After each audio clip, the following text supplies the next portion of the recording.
umukama nagahambaye niwakwiye guhayagiswa mu gisagara c'Imana yacu ku musozi wiwe mweranda ukayanganira hakirurutse n'urweze rw'isi yose n'umusozi Siyoni umugwa w'umwami mukuru Ramajamu nararoko. Imana yicaye mu ngoro zawo irazi ko ariyo idukingiye. Abami barakoranye baraheza bakurira hasi cyane, bararabye barumirwa bacika ivutu baratabarahunga.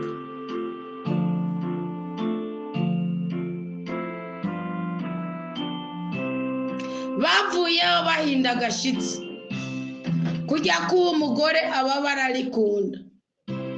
Amato y'itarashishi umukama yamenaguje umuyaga wo mu buseruko.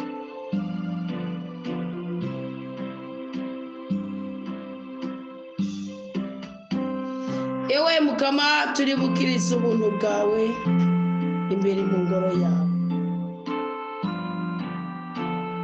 kujya ku izina ryawe mukama niko uburinazo bwawe buyagwa gushika ku mpera z'isi.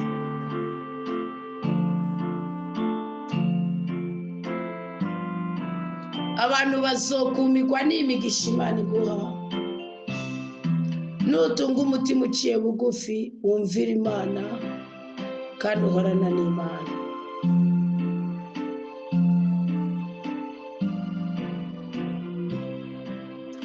Abantu bazokumva ko Imana yakugiriye neza bazubashingira intahe nabo begera Imana yawe. Iyi sani yo gusenga tukabwira Imana ko tuyikunda. Iyi sani yo gusenga tukabwira Imana ko ariyo dufise ku cyizere. Iyi sani yo gusenga tukabwira Imana ko ukwiye kutubasira.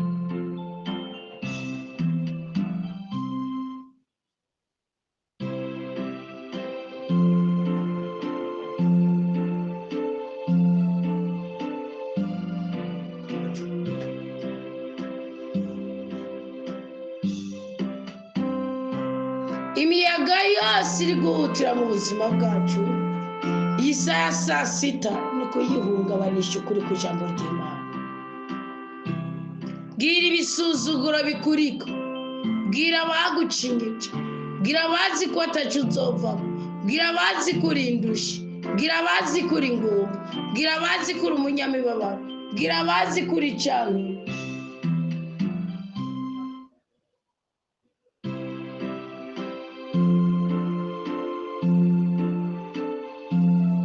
Babwire ko Imana igira neza byose.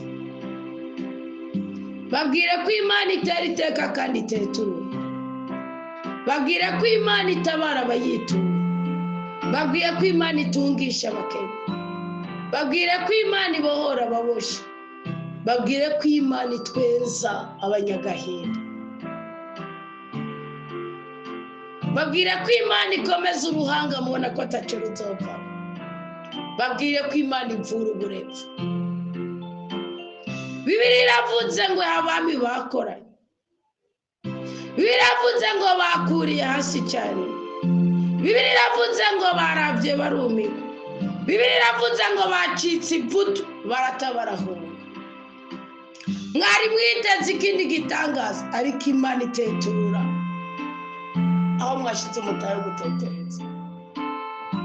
Uhumure, utekane, wakira ituze kuko Imana ari ntakisha, kuko Imana ari ntakinanira, izi gutweza umunyamibabaro. Bene Kora bamaze kubisobanukirwa baranditse muri Zaburi ya 44 ngo ibihugu byose nimukomere amashyi mukama, ngo nimuvugirize impundu Imana n'ijwi rirangutse Uwiteka uri ntizo z'abukozi. Ngo nk'umukama nirudasumbwa, ngo kandi umukama nimuterakoba, ngo niwe mwami wagakura ku isi yose, niwe aduha kuganza ibihugu amakungu akaja munsi y'ibirenge byacu.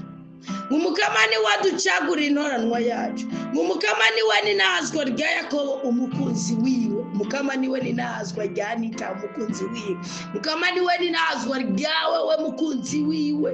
Ntukarwanya Imana, ntukisuzugura ngo nacyo ushoboye nacyo ufite byose ko ufite Imana. Imana iduga bayivugiriza impundu, mukama shogomanga inzamba zisamirana.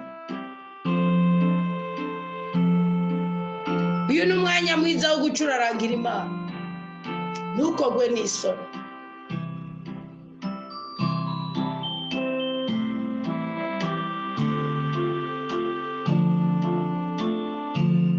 Curarangira Uwiteka kuko isi n'ibabara.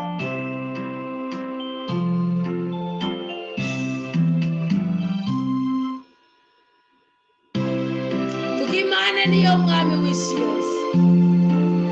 Iyi sasa siti byagusobeye simbizi.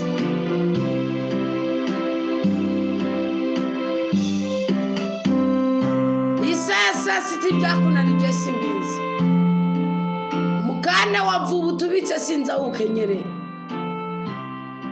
Dufise Imana itanga ihumure, dufise Imana itanga ibyo kurya, dufise Imana itanga ubugingo, dufise Imana itanga ubuzima.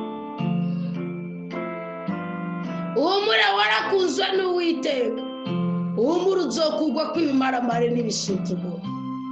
Imana iguha umugisha, Imana ikunezereze, Imana ikurinde kubabara, kandi Imana ikwagura imbere mu izina rya Yesu Kristo. Amen. Komeza usenge wizeye, ubwire Imana ibyawe byose, wereke Imana ibiguhanamiye iri hafi y'ubuzima bwawe, ntacyo uzohindura.